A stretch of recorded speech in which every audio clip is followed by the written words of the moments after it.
घर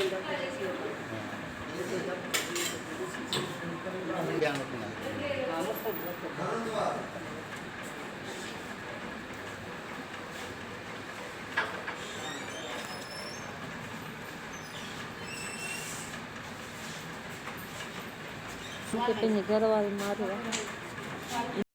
नदीम नालो जगह जो मसलो शिफ्ट पिया थियूं मुंहिंजे बाबा जे इस्तेमाल जो सामान नथो रखण जा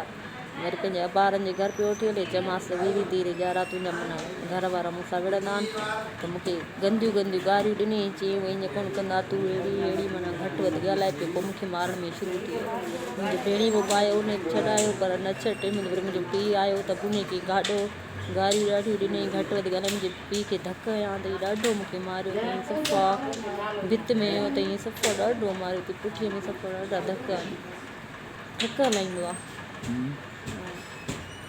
मां फरियाद कंदमि ॿुधाईंदीमांसि बाबा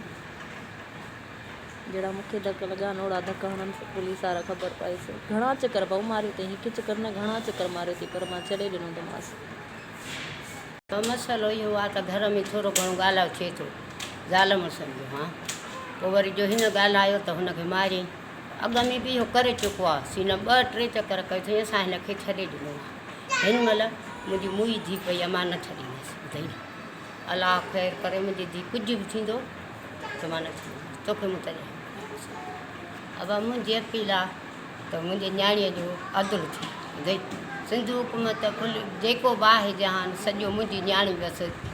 आहे ॾुखी ॾाढी आहे मां छॾाइण बि चाहियां थी इहे बि बेज़ार आहे चए थी मूंखे छॾे वञे बसि ॿुधाई न हुनखे भली ॿधनि न्याणी आहे मुंहिंजी मां छॾाईंदसि